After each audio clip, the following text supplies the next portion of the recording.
The Imperialist Partition of Africa by Walter Rodney.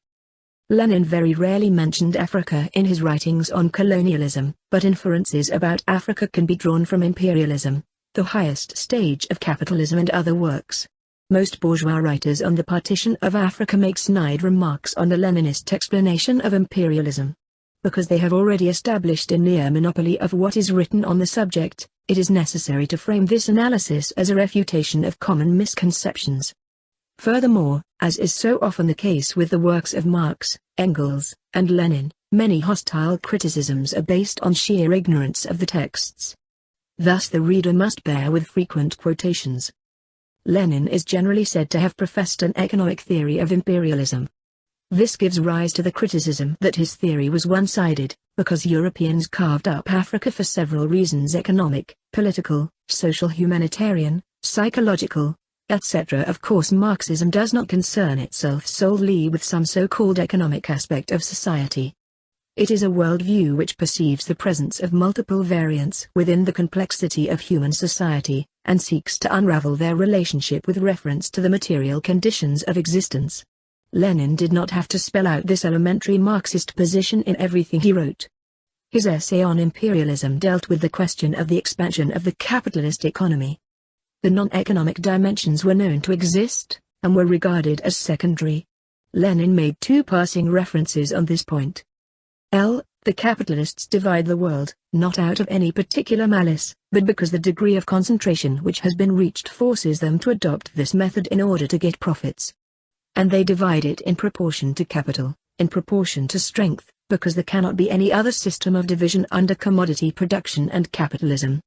But strength varies with the degree of economic and political development. In order to understand what takes place, it is necessary to know what questions are settled by this change of forces.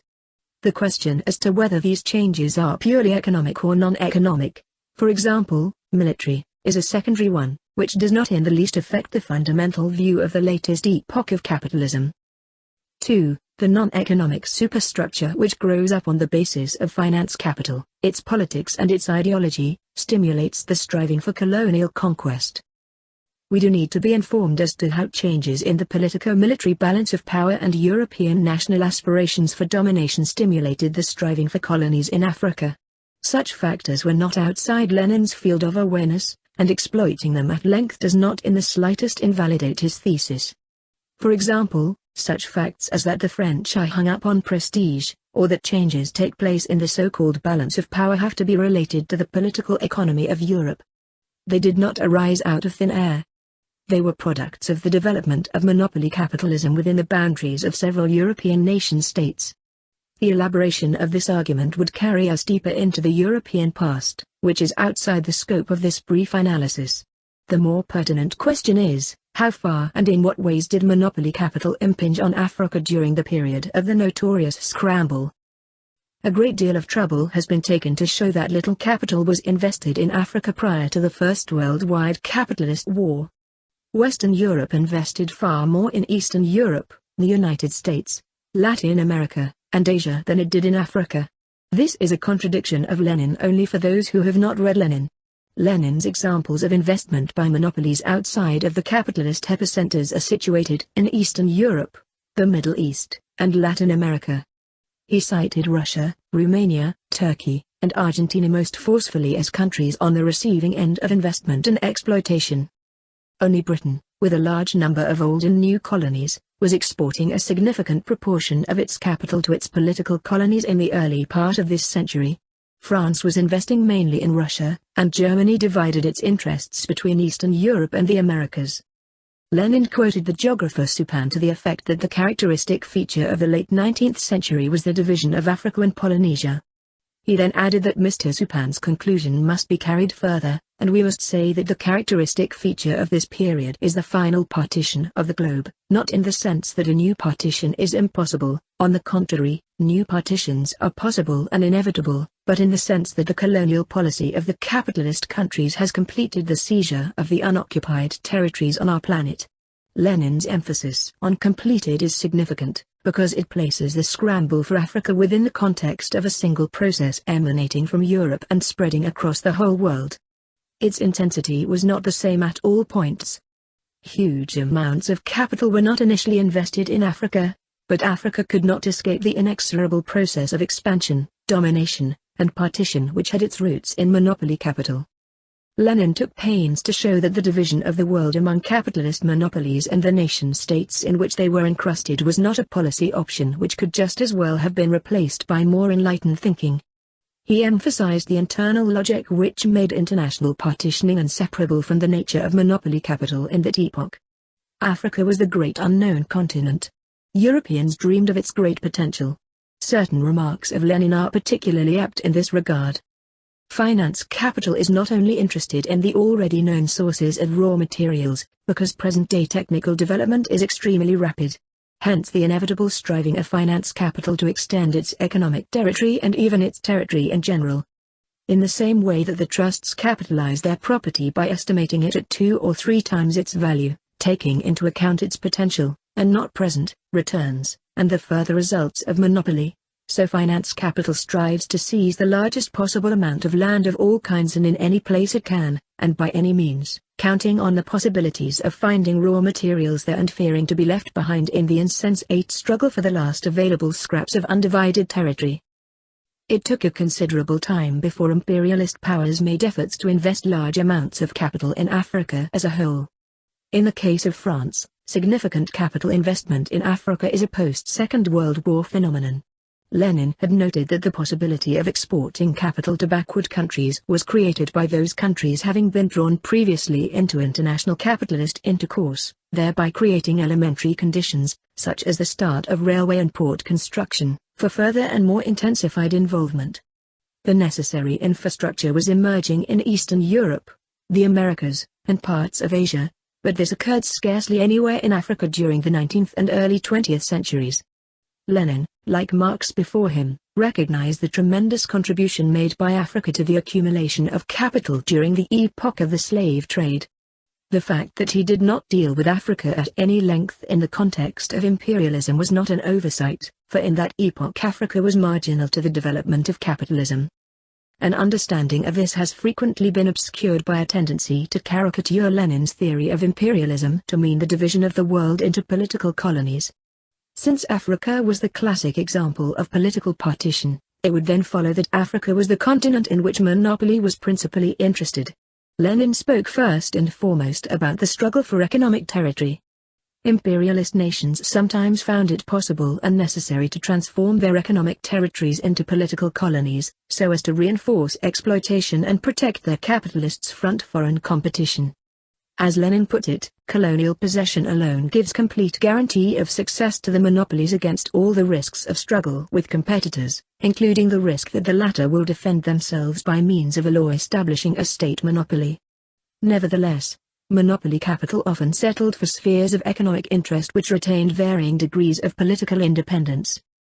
Monopoly capital had a small representation on the African continent relative to its presence in Asia and America, but it appeared in sufficient force to precipitate the ruthless scramble for Africa. It must be borne in mind that such capital as was invested in Africa was concentrated in 2 key areas, South Africa and Egypt, with the Congo, the Maghreb, and Nigeria as other decisive points.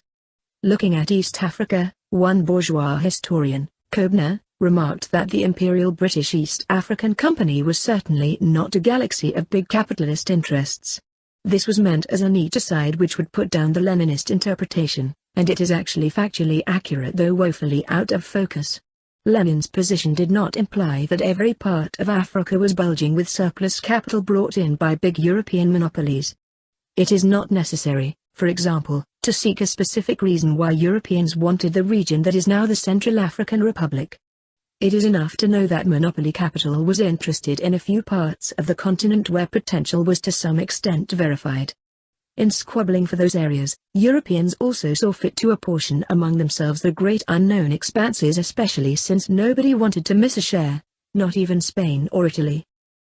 The main elements of the epoch of Cecil Rhodes in southern Africa are too well known to require attention here. All the ingredients about which Lenin spoke were clearly present. There were roads and De Beers representing monopoly capital. There were gold and diamonds and the possibility of extensive railroad development.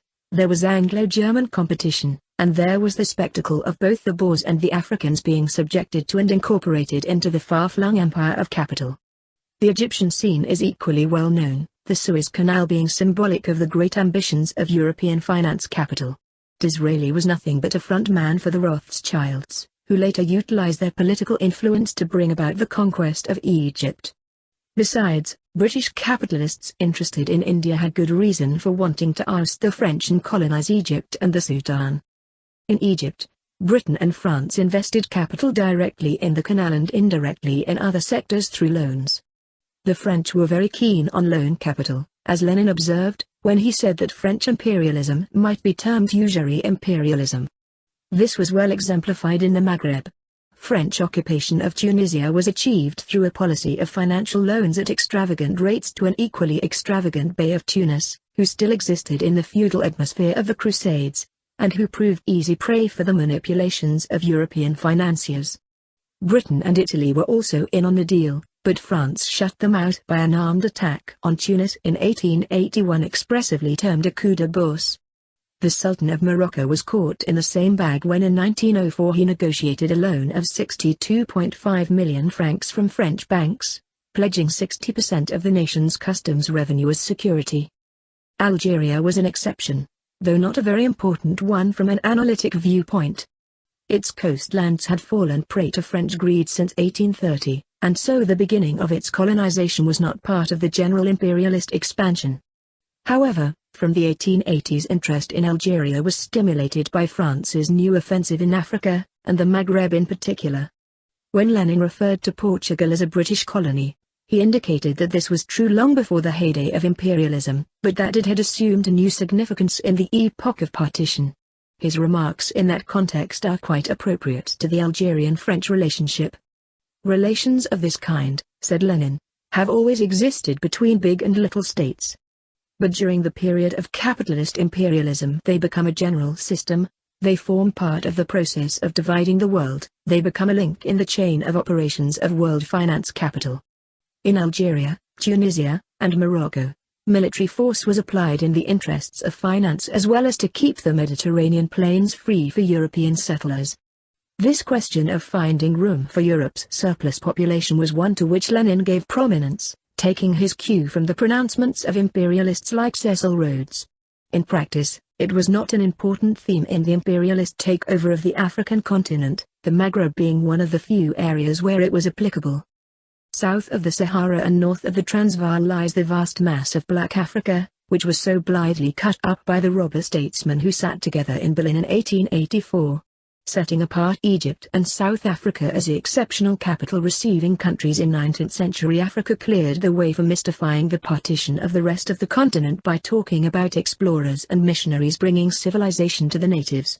Yet, in some ways it can be said that nowhere is the universality of the Leninist formulation better vindicated than in these lands where capitalism had previously unleashed slave trading from the east and west coasts. Under the old capitalism, when free competition prevailed, the export of goods was the most typical feature, said Lenin.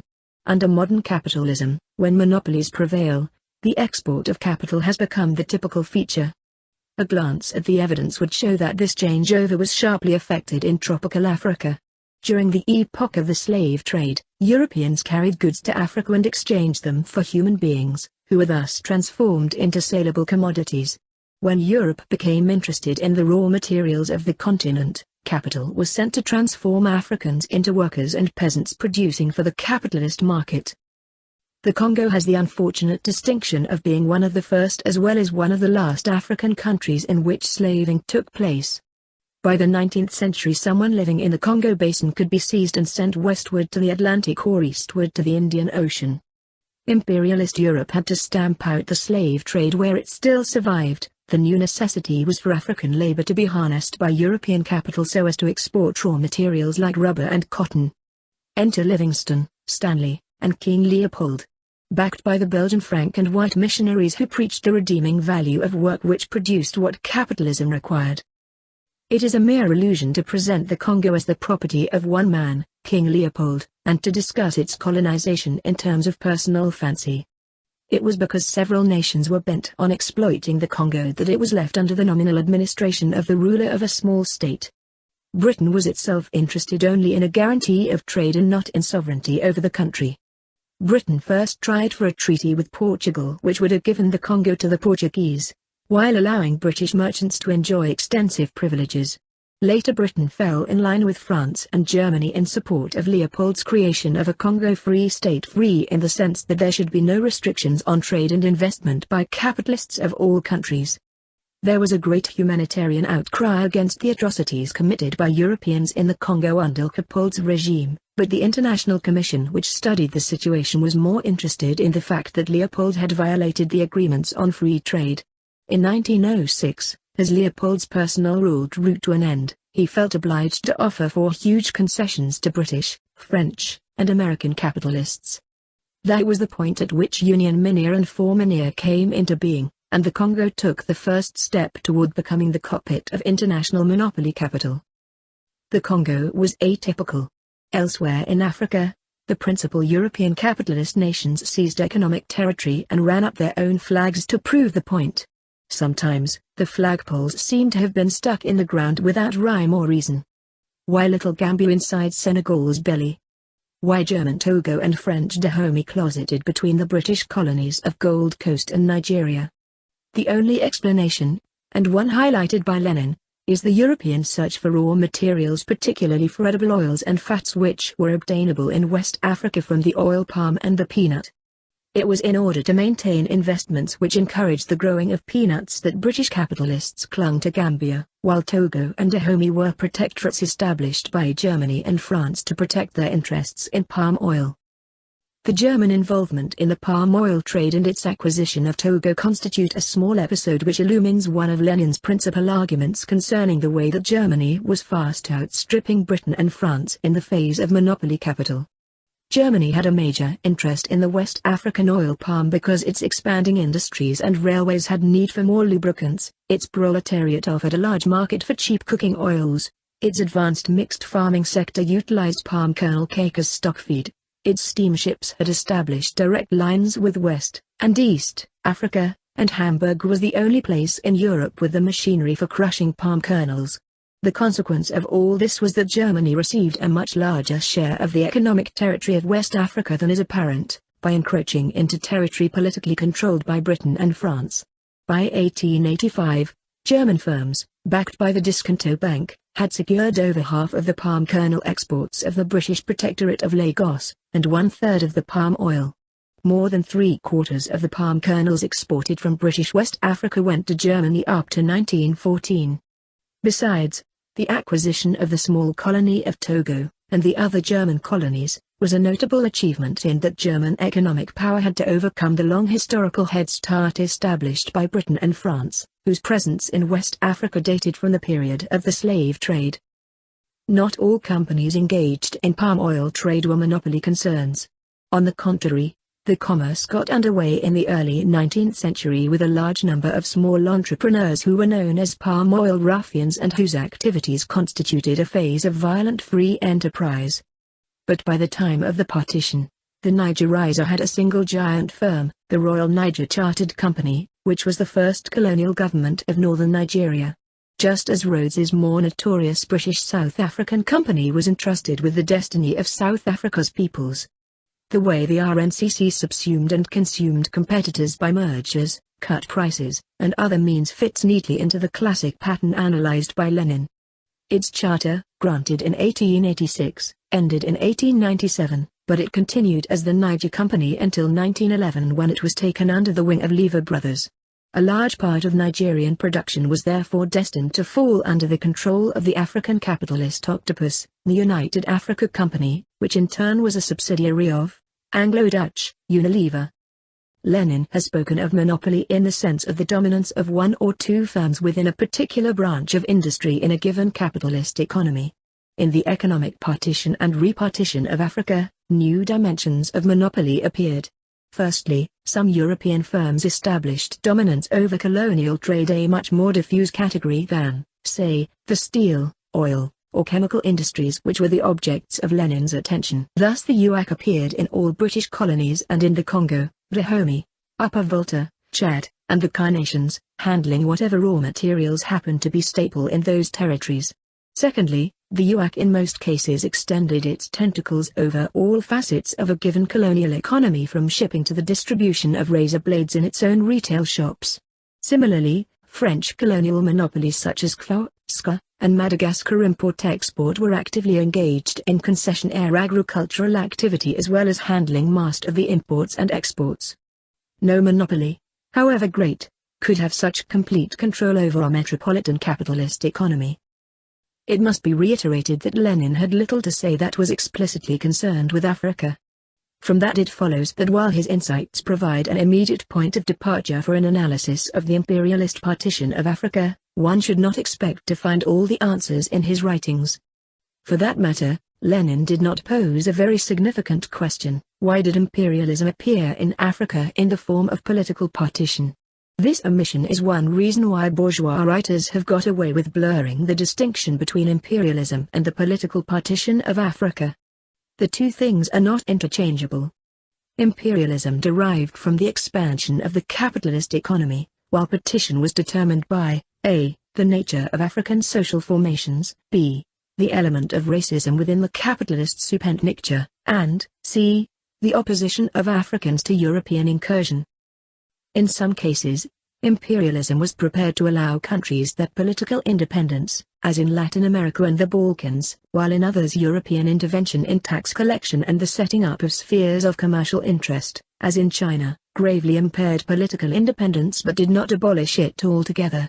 In Latin America and Eastern Europe, there were social classes which were playing a role within capitalist production long before the imperialist epoch.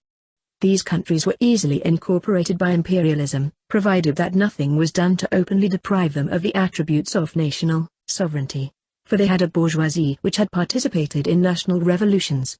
In 19th century China, there existed a bureaucratic feudal class and the beginnings of a national bourgeoisie, both of which could be used as instruments of foreign capital. The bureaucratic feudalists in particular were rapidly transformed into compradors serving imperialism. Most of Africa in this period was pre-feudal in its social relations, and Europeans therefore found it necessary to introduce their own personnel and to set up their own governments. However, there were a few Africans with the necessary social experience who could have functioned independently within the colonial framework. In Senegal, Sierra Leone, Ghana, and Nigeria, an African educated elite was in the process of formation ever since the end of the 18th century, and was quite prominent by the time colonial government was instituted. The coming of colonialism involved the deliberate destruction of this black elite because of the racism spawned in the earlier phase of capitalist expansion, when genocide in Latin America and the enslavement of Africans had to be given pseudo-scientific and obscurantist philosophical justification. South Africa was another laboratory in which the white racist virus was cultivated, and while capitalism subordinated the quasi-feudal economy of the Boers, it was found useful to further entrench racism as a prop to the brutal exploitation of the labor of the black peoples of southern Africa. As a part of the capitalist superstructure, racism was so powerful that Europeans could scarcely bear the thought of politically independent Ethiopia and Liberia on the African continent, despite the fact that both of those states had become enmeshed in the international capitalist system. Africa had no revolutionary nationalist traditions which would have clashed with colonialist ambitions. Nevertheless, there was widespread resistance to the imposition of colonial rule, because people spontaneously defended their way of life against aliens.